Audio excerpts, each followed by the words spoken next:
तीसरा अध्याय। बिंदुक ब्राह्मण की कथा। श्री सूत जी बोले, शौनक सुनो, मैं तुम्हारे सामने एक अन्य गोपनीय कथा का वर्णन करूंगा, क्योंकि तुम शिव भक्तों में अग्रगण्य व वेदवेताओं में श्रेष्ठ हो।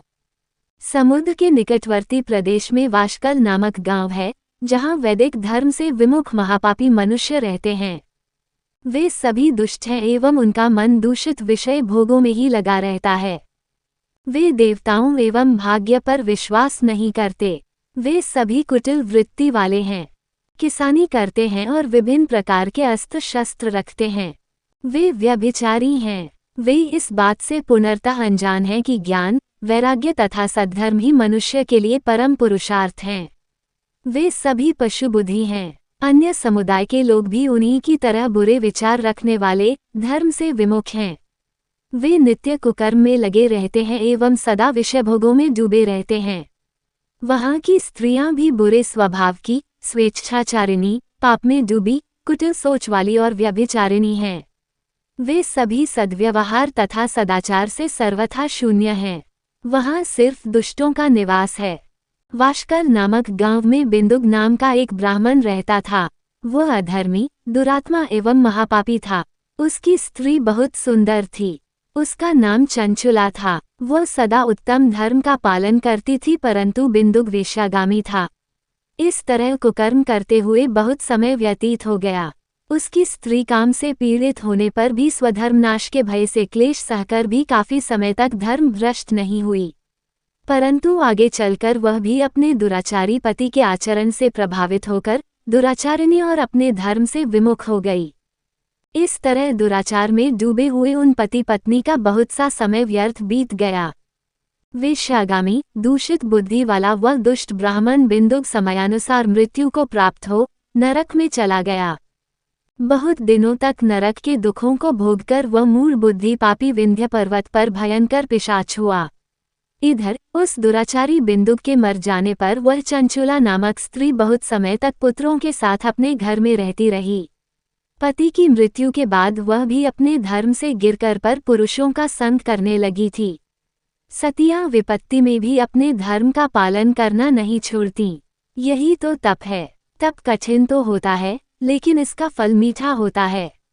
विषयी इस सत्य को नहीं जानता, इसलिए वह विषयों के विषफल का स्वाद लेते हुए भोग करता है। एक दिन दैवयोग से किसी पुण्य पर्व के आने पर वह अपने भाई बंधुओं के साथ गोकर्ण क्षेत्र में गई। उसने तीर्थ के जल में स्नान किया एवं बंधुजनों के साथ यत्र तत्र घूमने लगी। घूमते घूमते वह एक देव मंदिर में गई। वहां उसने एक ब्राह्मण के मुख से भगवान शिव की परम पवित्र एवं मंगलकारी कथा सुनी।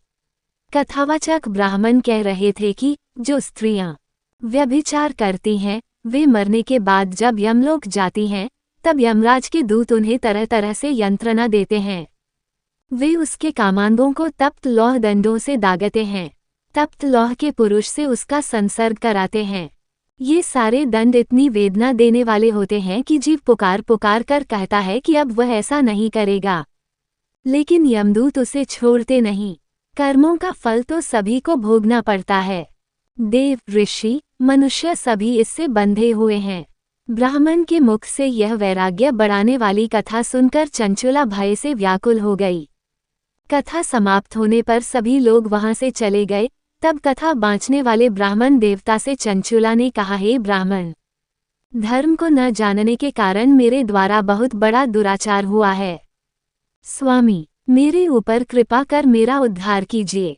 आपके प्रवचन को सुनकर मुझे इस संसार से वैराग्य हो गया है।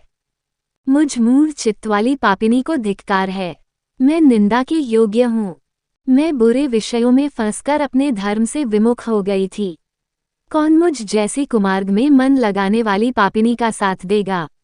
जब यमदूत मेरे गले में फंदा डालकर मुझे बांधकर ले जाएंगे और नरक में मेरे शरीर के टुकड़े करेंगे, तब मैं कैसे उन महायातनाओं को सहन कर पाऊंगी? मैं सब प्रकार से नष्ट हो गई हूँ, क्योंकि अभी तक मैं हर तरह से पाप में डूबी रही हूँ। हे ब्राह्मण, आप मेरे गुरु हैं, आप ही मेरे माता पिता हैं। मैं आपकी शरण में आई हूँ। मुझ अबला का अब आप ही उद्धार कीजिए। सूत जी कहते हैं, शौनक, इस प्रकार विलाप करती हुई चंचुला ब्राह्मण देवता के चरणों में गिर पड़ी। तब ब्राह्मण ने उसे कृपापूर्वक उठाया